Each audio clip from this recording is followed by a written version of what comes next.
Hi everybody and welcome to my channel.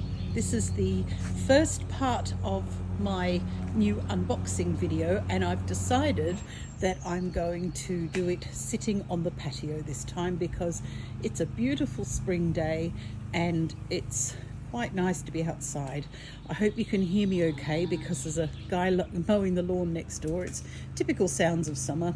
Some things need cleaning up there on our patio too, I see. But this is where I'm going to sit and do the unboxing for you. So yeah, before we get on with that, the housekeeping, don't forget to leave us a like and subscribe and let me know what you think. And also, if you like what you see and would like to see these things being used, because today's an unboxing and swatching, so if you'd like to see these things being used, do consider joining my Patreon. You'll see some of them on here, but the bulk of it will be tutorials over there. So I've got 2 of these planned, and this one is the one we're going to do today. I haven't got it out yet, but in a second, thanks to the magic of video and television, it will be sat right here on the table in front of me. So now I truly don't know how this is going to go, or even if you can hear me properly. If the soundtrack is truly dreadful, let me know. I just had this mad idea to come outside and film everything outside on the terrace.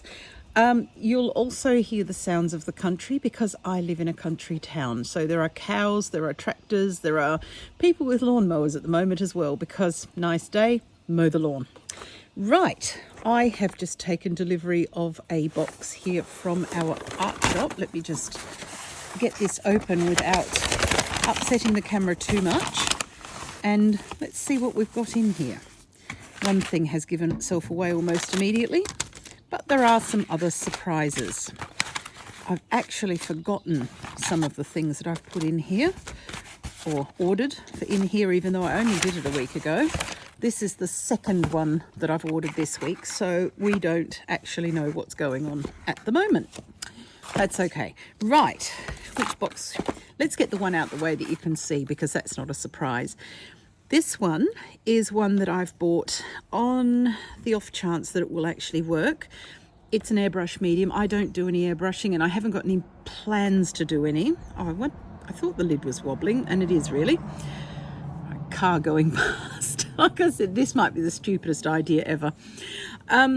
Somebody asked me the other day whether you could make your own acrylic ink, and I had a little look around the traps, as you do, and airbrush medium by, oops, can't bump the camera on this table, it's different to my usual table.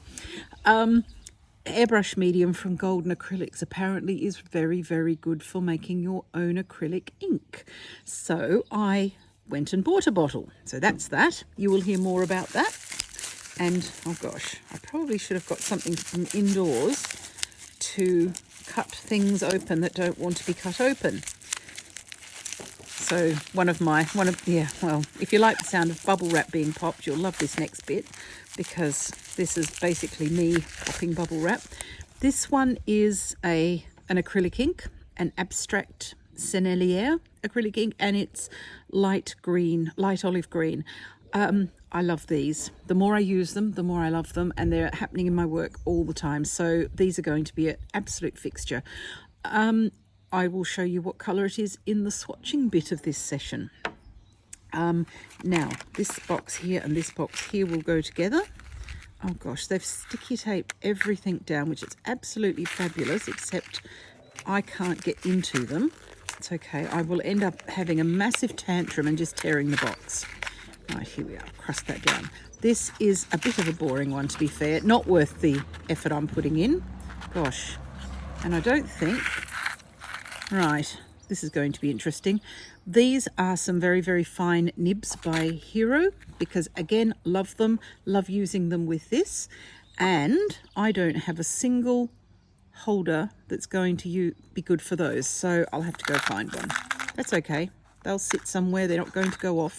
One good thing about these, and found that out by finding my dad's old pens and nibs at Christmas time, which were from the 70s, they don't go off. I did buy this speedball holder, but I can see just by looking at it, and I can't find the one that goes with those. I may have to actually talk to the company. This one's just a plastic one. I've got a couple of these. This is another one, but these have really tiny, ouch, they go into your fingers well. These have really tiny sort of fittings, so it's not going to work. So if anybody knows of a Hero Lennart holder and you're in Europe where I can actually get one because I'm in Germany, please give me a shout in the comments. I would really love to know that. But anyway, I needed a new holder, and those are the nibs. And here we are with some more. Probably have the same problem, to be fair.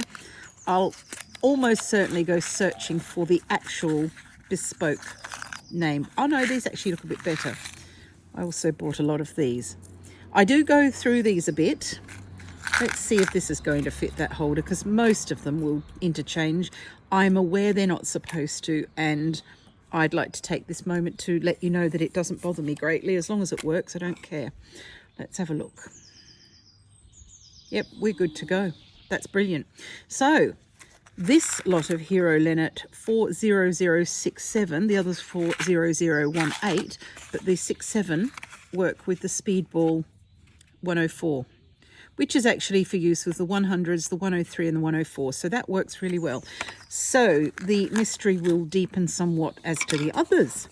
This is a Cum eraser. This is my favorite brand of eraser. I can't, at the moment, find the replacement blades to go in it. It's got the, gosh, the lid's on tight. There are two little replacement blades in there, which is fabulous. But I tell you what, nothing changes your life like putting new blades in your sharpener. So I went off on an internet search and just did a general search of Germany because it's a German brand, naively thinking that if Cum are selling blades, they will fit their sharpeners, and they bloody don't. So I put them in thinking, oh, you know, look at me all being hands-on and everything. And then I tried to sharpen my pencil. Nothing happens. It's too short, and it was just rubbing against, the pencil was just rubbing uselessly against the plastic. So I have bought another one because in the end, with all the looking for the blades, I did need one, and it was cheaper and easier just to buy the sharpener, which I will definitely use again as well. What have we got in here? These are little tubes of something or other that I've completely forgotten about. Oh, right. Watercolours. I've bought a Davies Grey, a Mars Black and a Caput Mortem Violet because I love that colour and it's really useful in landscapes. All of these are useful in landscapes. And this is a bit weird since at Christmas time, or around then, around January, I made a video of all the things that I regretted. But oh gosh, there's the cow. I'm sure you can hear the cow. I made a video of all the things that I'd regretted buying, and one of them was watercolours. Now I'm sort of using them and liking them again, so I've bought more watercolours. Please don't do as I do. You'll go mad in the attempt. That's coming in a minute. That's got nothing to do with now. These are a pair of Daniel Smith watercolours, a Lunar Black and an Undersea Green, because I love those as well. So I bought all of those, and we'll swatch them in a bit. So what's in this bag? Oh, I think I remember this bag. That's a bonus, isn't it? This is a couple of brushes. Now these brushes have a special characteristic in that they are plastic wrapped to the point where you can't get into them. And drop them. Make sure you drop them. That's really important. Right, pull. If in doubt, brute strength and ignorance almost always wins out when you're trying to open things. This is, oh, it's a beautiful, beautiful brush. It's a Da Vinci, which I love the brand. This is a Vario tip. I don't know if you can see that, but if I put it against something white, you might be able to. It's kind of like a rake brush. And these can be very, very good for special effects like fur, grass, and all that sort of thing. So it's kind of thinner on the end, and then you've got this regular sort of brush a bit further down. And these are all a variation of them. I don't put these back on. These have ruined more brushes than they've saved tips. So I tend to store mine in a studio situation. If you're going out in the field, like at the moment, I feel like if I'm working on plein air, if you're going out in the, oh gosh, now someone started a mower. This just might not work yet. It's a pity because it's so nice out here. If you're going out in the field, you are much, much better off to put some soap on your brush. and the brush cleaner, the Master's brush cleaner, I love the most. And sort of, so clean your brush and then put the soap on, shake the tip like so, and leave it to dry. Then when you get to where you need to be, just give it a rinse if you've got some water handy, and it will come out completely. That is better. Oh gosh, oh dear, that's better than putting those sleeves back on. Right, I bought some Neo Arts a couple of weeks ago. I may have to abandon ship here until he's finished, and I believe I shall. So I shall be back in a minute when he's finished. It's gone rather quiet now, and I'm going to have another go. Just let me organise the camera here. Well, apart from the cow, he's not going to shut up, so we're going to have to learn to live with him. I'm going to do this section again. Gosh, thank you for being patient with me. These are Caran d'Ache Neo Art Pastels. Now, at Christmas time, I was very proud of myself for buying, oh dear, I'm going to ignore it, and I'm going to soldier on. And if this is rubbish, oh gosh, I'm so sorry. These Neo Arts are beautiful. I really love them, and they are becoming a very big part of my practice as a mixed media artist. I'm actually really quite proud of the fact that first up I bought 10. I allowed myself to buy 10 of them because full set syndrome, I'll buy all of them, and indeed that's what I have done. I've bought the whole lot. So they are fabulous to use. They are amazing for textures. They're amazing for resist techniques. I've got a couple of videos up and about. Well, I know I've got one on YouTube about resist with the buildings, and there's another one coming, I suspect, depending on which order I put these out, but it will all come. There are some here, and again, this is the problem with my full set syndrome. I need to buy the whole lot. I could control it, one thinks, but I don't want to. I enjoy this bit too much. This and these two, just pulling them out straight away. These are quite bright, and grass green and May green. This one actually might be okay, but this one is a weird green. I've got it in a lot of different things, and it's often the last thing and untouched thing in the kit. I'm thingy about green. I end up mixing my own, and if you're familiar with my work, you'll know what I mean there. I'm sorry, I haven't got all my sketchbooks around me, which I normally have when I'm working in my studio. I've normally got absolutely everything, and I can just grab something and show you, but I've not bought those. So I'll show you the greens I like. I like this muted green. I like this dirty, dull, moody green. That's it. Okay, well, that was nice. Thank you for coming and watching today. I'll see you next time. That was literally it. This one is dark English green. That's a bit in that category. It's got too much. It's just, yeah, it's just not right. These are my favorites, but I will see if I can make these right. One thing that you can do with these that I absolutely love is you can mix and blend them a bit on the page, and you can burnish and knock back the colour. So for example, whenever you lay down one colour, if you then go over it with a lighter colour, you will burnish the first one, i.e. smooth it out, squish it into the paper and blend it and make it all, you can make it a different colour. You can certainly knock it back a little bit if you were to use, say, this colour and burnish it with, say, one of these. Either of these will knock that one back.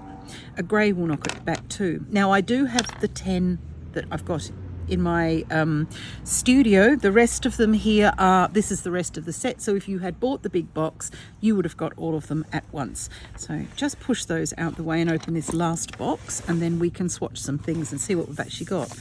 My husband will chase me with an axe, so I'll be making all the noise if he, yeah. He's really a nice man who wouldn't chase me with anything. He's very, very patient as well, but I've just got some marks on. This is a new table and we haven't sealed it yet. Right, so this, hang on. I think I may have solved the problem. I bought 2 of these holders. No, not that one, the other one. This one is much smaller. I wonder, does it fit? Of course it doesn't. Gosh, how close is that? I I thought it might, but no, it's not going to fit. It's okay, right, back to the panic then. So yeah, this is another pen holder, and I've got some upstairs that will fit this. I just wanted to get a couple of brands because the ones that my dad has sort of left me are so small, and so different, and the writing on them is so small, I can't actually see what's what. So I'm thinking I can't tell what brands they are or what's going on where. Right, what have we got here? I've got a Derwent drawing pencil in wheat. This is a replacement. A Derwent Lightfast chocolate, which is one of my favorites. It's a beautiful true brown. Warm Earth, that has become a super favorite, and I've actually got Warm Earth in both Derwent drawing and Derwent Lightfast. And the reason for that is because the Derwent drawing has a much thicker core. The Derwent Lightfast has this thinner one. So depending on what I want to use it for, I can choose. And also the Derwent drawing one is a whole lot softer. So really those are both I'm going through them like nobody's business. Chocolate we did. Light Sienna is another very good one, Derwent drawing. Honestly, for my money, you can't pass up any of the Derwent drawing pencils in their range. They've only got about 24, I think. Correct me if I'm wrong, but roughly 24 in the range. They're not a big range, but boy, are they beautiful and muted and very, very useful. This one is a light bronze, which funny enough is one I was taking a video for you the other day. I think it was either you or my Patreons, I can't remember. And I was talking about where my light bronze pencil had gone. Maybe I've used it because I've got a new one here. That's why I can't find it. That would make sense. Warm Earth again, Derwent Lightfast Warm Earth. I've obviously decided to get two of those. I have indeed, because I go through them pretty quickly. Also, if I want to go to one of my art groups or something like that, I can put the spare one in a roll, pen roll, and I don't have to keep on wondering whether I've left it at home, because I'm the sort of person who will go to an art class with all my stuff and then obsess, oh gosh, clouds taken the sun away, then I'll obsess about the one pencil that I left behind. Yeah, it's sad. This one here is Autumn Brown, Derwent Lightfast Autumn Brown, another firm favorite, a lovely, lovely warm brown. And I've got a little collection of really nice browns, and I would add Mars Black from Derwent Lightfast to this little collection of browns because never lets you down. Really good. And it's also great because if you burnish with white, you get a really, really rich purple. These two are new to me. There's a sepia 50%, a sepia 10% from Caran d'Ache Museum Aquarelles, so watercolour pencils. These are interesting, and I have seen some people using these, and I would like to have a go. So here they are. Right, let's go. We got through that okay, and the guy mowing the lawn has gone inside apparently. I should be doing this tomorrow. Tomorrow is Sunday. Today isn't. And in Germany, on Sunday, everything is lovely and quiet because people go inside and mind their own business and do things quietly in the backyard. But then I'd feel really embarrassed because I'd feel as though I was the only one making any noise. So you just can't get it right.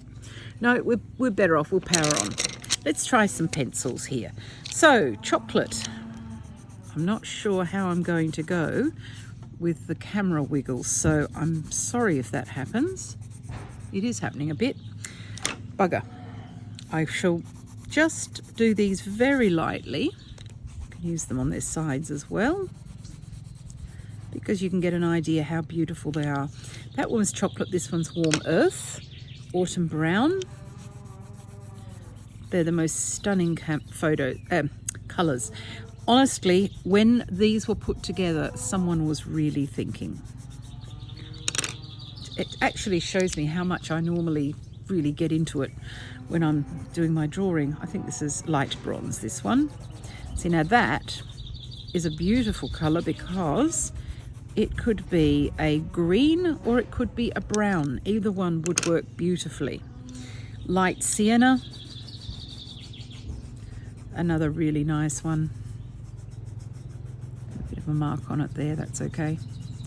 I don't mind that when that happens sometimes, depending on what I'm doing, of course. If you were a portrait artist and that happened in the middle of somebody's cheek, you wouldn't be very impressed. But I'm not a portrait artist, I'm a landscape artist, and it can work quite well. Oh, we don't need warm earth because we've done that one there. Warm earth in the other Derwent.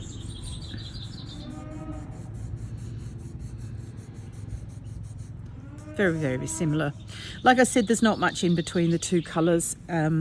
Just put that one right next to it and show you. But one is creamier. The Derwent drawing one is creamier, and it really is thicker as well. Right, this one's wheat. Okay, let us grab some water here. And I've got my boring old brush. Sorry about my arms in the way there for a minute. Got my boring old brush here. Gosh, the sun really has gone out now. It was nice before. Quite liked it. It's just right at this time of the year, and I can still go out in it because it hasn't got very much strength, so it's very good. Right, this one is the sepia 50%. It's a nice colour. And of course, the thing I love about watercolour pencils, oh gosh, yeah, poke that in the water, is you don't have to dissolve them out. You can just use them as a pencil. So if you like the colour, see, it's a lovely mouse brown. I never thought I'd say the word lovely and mouse in the same sentence, but there we go. This one being sepia 10%. Gosh, stay on the camera, that would be good. This is a really good training video for everything you can possibly do wrong when doing an unboxing. Yeah, I like the fact they're very good quality. Again, like I said, somebody's been thinking here. You can see they're good quality because they really dissolve well. They dissolve all the way out, and you're not going to get streakiness left in there. So very nice little selection of pencils which will fit well. Even though they're very autumn and wintry colours, they will fit rather nicely into the summer palette as well. Right, let's try these. Now, I'm not sure if this is going to wiggle the camera too much, actually, so I shall have to see. This one is Night Blue. Yeah, it is going to wiggle the camera. Honestly, all the challenges, orange. Really nice. And of course, as you may or may not know, these are a wax and oil pastel, so they're actually mostly things are either wax or oil. These are both, and they work really, really well with the pencils, the Caran d'Ache Luminance pencils, which is why they're the NeoArt 6901. The Caran d'Ache Luminance pencils are Luminance 6901. And with almost without exception, you can find a counterpoint pencil to go with each pastel, and they work well. That one was Burnt Ochre, very nice. That'll be one. Oh, this is pretty. Violet Pink. That cow obviously knows more about art than I do, so I'll just let him take over, shall I? Cobalt Green. Nice colour too. Even the bright colours in this are really not gaudy. I mean, this one is a bit much for me, I think, but I paint a lot of flowers in my pictures at this time of the year because landscapes and flowers are appearing, and these are perfect for that. They'll go over the top of most other things, you know, without any problems. And they're great, like I said, underneath things as a resist. But if you want to paint some flowers and little leaves and things like that, I tend to do that in a rather impressionistic way. So, you know, just small little dots to create flowers like that. Oh gosh, sorry about the camera. Little dots like that to make flowers look really, really nice, especially if you use these bright, like when I've finished telling you about the greens, you might say, well, why on earth have you bought those bright yellows? Because these are perfect amongst a dull green like this to create a really nice pop of colour for dandelions and things like that. So this one is Ice Blue. Nice too, very nice. I like that better than that one actually. This one is Cornelian. And they're they're an octagonal shape, which is unusual, but it means you've got a nice sharp edge for a little while. And yeah, you can actually get some reasonably fine lines with them, or broad lines depending on where you put them, or on the end even. Silver grey, scarlet, very nice.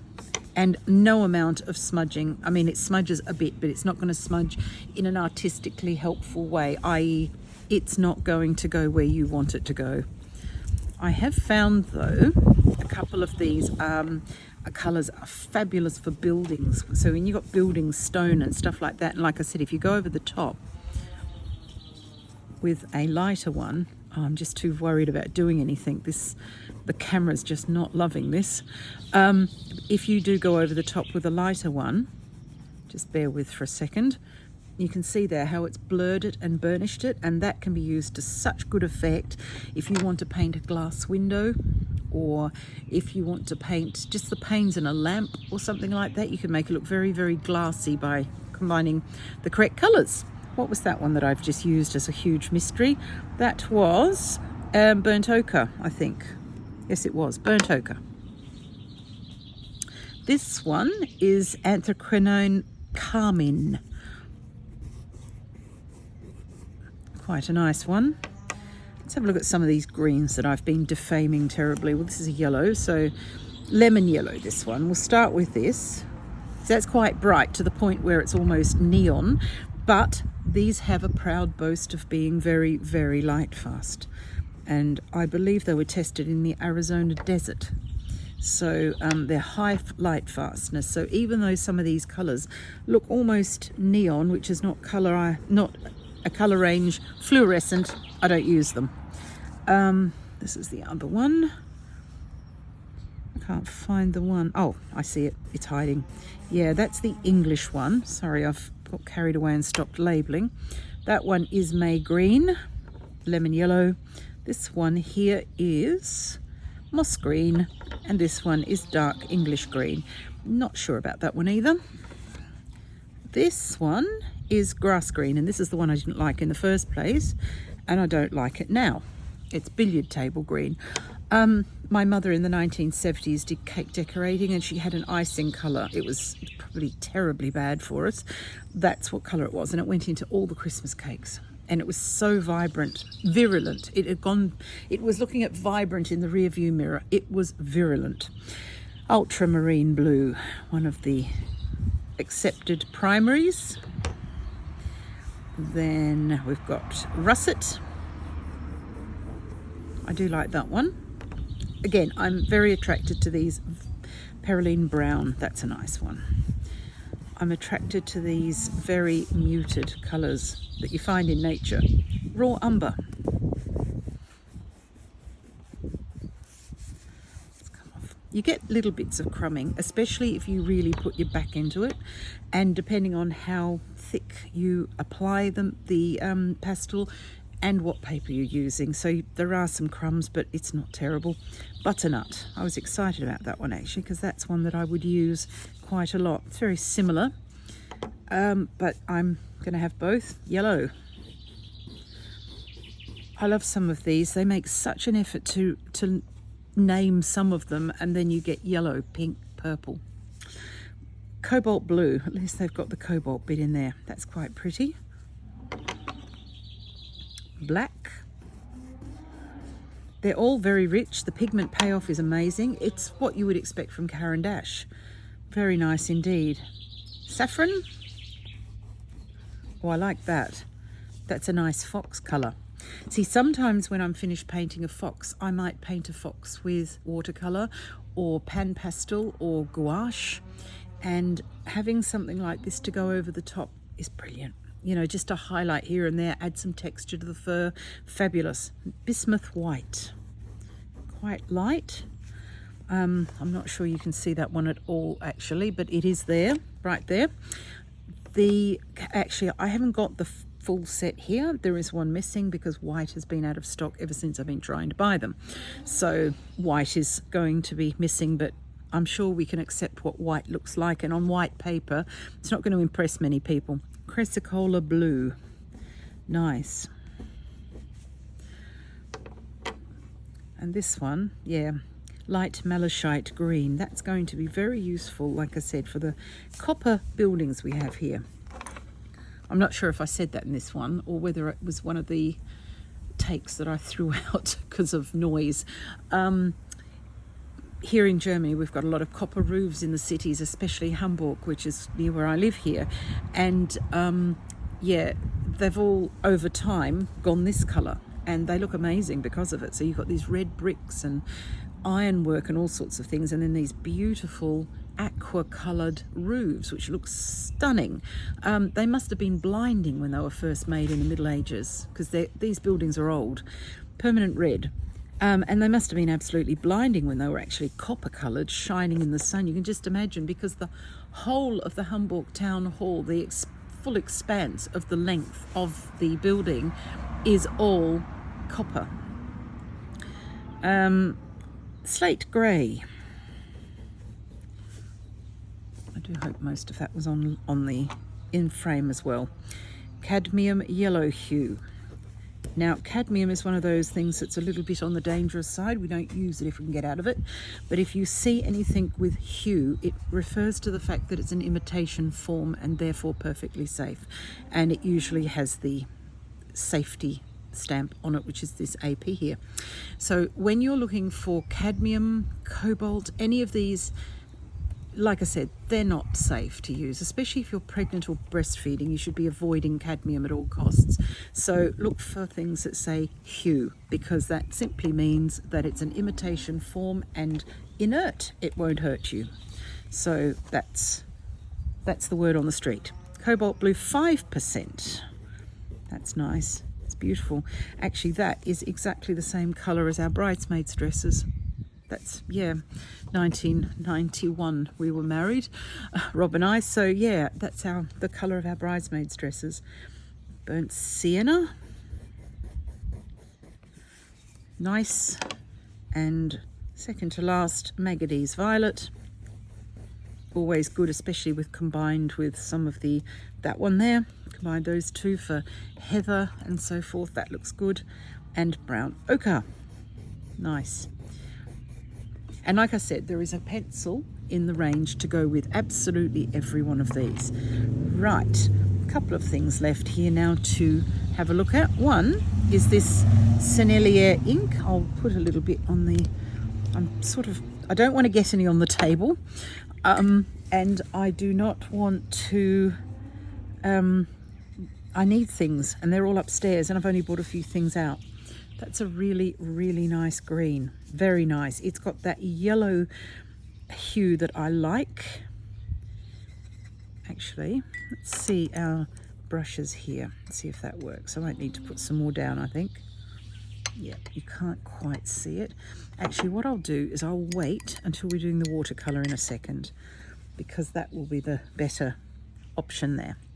Let's do that next. This one is the Winsor & Newton Caput Mortuum Violet. Let's use this very dirty lid as a bit of a palette. That's pretty. I love this colour. I've got it, Mars Black and Caput Mortuum. Every time something happens and I see it, I grab it. Okay. It's going to be a rich application, that's for sure. Too rich for the brush. Honestly, I hate being away from my desk, but here, now you can see what I was talking about. So that's what these brushes are for, and that is going to be good for texture and all sorts. Texture, feathers, some feathers, but more fur and things like that. It's really nice for that. And the other two, of course, may be a little bit easier to work with. And this is this wonderful colour. Isn't that gorgeous? Perfect. And it's a red that you can just about use anywhere. I might just, oh look, I'll just turn it over because it's going to be wet on the back of the other sheet, but this is my playing around one anyway. Right, Mars Black is our next one, which is another Winsor & Newton, if I can get the lid off. And let's see this time. Get a tiny little bit out of there, if I can persuade any out at all. Yeah, nice. It's not the browny black that Mars Black is in Derwent pencils, for example, but it's still a very nice, soft black. And this is quite smooth. This is drawing paper. It's not designed for wet media. And it also almost certainly won't thank me for using it wet media on it, but you can get away to it to a certain extent. This is Davies Grey. It's quite a cool grey, quite soft. Where I'm finding I'm using watercolour a lot in my work is in the background layer, because as you're aware, when you're doing a landscape, for example, just let him get past with his whatever the hell that is. If you've got a landscape and so forth, you will have the sky, which is the furthest point away, and that's where you start your picture. So I tend to use pan pastel for that.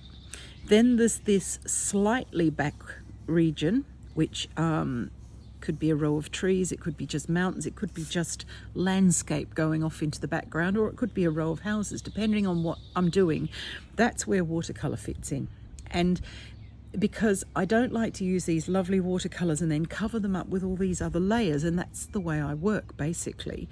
So by having it in the background where you don't want to put too much detail, because don't forget, the more detail you put in, the more you're bringing your thing to the front, and you don't want it there because you've got all the foreground to go yet.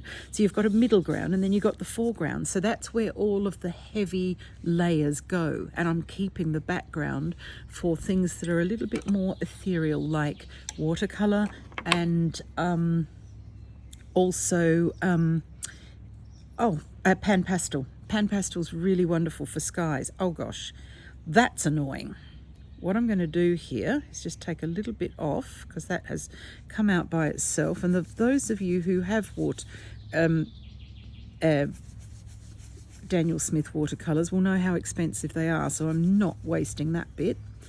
I'm going to lay that onto there, and when I go upstairs I shall pop that into a palette, because otherwise that's quite a lot wasted. And I'm fully expecting this one to come out the same way. That was Lunar Black. This one's Undersea Green, totally different consistency. Also ready to come out though. Yeah, I'm going to get the lid on that before it does, because otherwise, gosh, need 100 hands. I'm going to pop that there and just leave that, because I've got enough here to show you the colour. This is what I call a perfect green. If only this could have been that, the world would be a wonderful place. There'd be nothing wrong in the world anymore. I love Daniel Smith watercolours. I've got a few. I collect them from time to time. Like I said, any of you who have been working in watercolour will be aware of them and know that they're expensive and that we need to treat them with respect because of that. I wish they'd extend the same courtesy to me, considering I'm the one who paid for them, but no, it's going to keep coming out. So anyway, I shall pop that onto a palette, because I tend to buy these little 5mm tubes where I can, because I get about 2.5 half pans from these. I don't use watercolour properly. I'm not a pure watercolour artist, as you probably know if you've been here for a while. I'm a mixed media artist, so I use absolutely everything, and watercolour does form an important part of that, but it's not the only bit. So I will be putting that into a pan, and I can let it dry and then keep re-wetting it and using it as and when. So that's that lot. I won't, the nibs and so forth like that, the dip pens and the pencil sharpener, we've seen pencil sharpeners. So, and the airbrush medium, I shall get back to you on that, because I'm actually quite excited about making these sorts of acrylic inks out of my Turner and Holbein acrylic gouache, if possible. And that is what one of my Patreons has asked, and I'm going to follow that up, because I think it's an excellent suggestion and it's something we need to be doing. So that's about it. There's some nice watercolour actually there, and they will fit into what I've got already rather nicely. And when I saw them on special, I thought, well, why not? But I was very proud of myself. I didn't buy the whole set. I will collect the whole set probably over time, but I didn't buy the whole set in one go, that's a step up. So there'll be another one of these coming out in the next week or so, because this is not the only art haul I've got this week. I have another one coming with a few other random things in it, so I will do that one as well. Thank you so much for bearing with me with the tweeting and honking and mooing and tractors, and I think, oh goodness me, because like I said, we're in the country, but I do hope that wasn't too difficult to watch, and you'll see these in use as well. So hopefully everything was good, and it was quite pleasant out here. So I shall leave it there, and like I said, don't forget to leave a like and subscribe, and do consider joining me over on Patreon, where I promise almost everything is filmed indoors in controlled situations with proper lighting and proper sound, and not outside just because the sun was out. Right, I'm going to leave it there. I'll see you again very, very soon, and I hope that you're getting some nice weather where you are. Bye for now. Bye.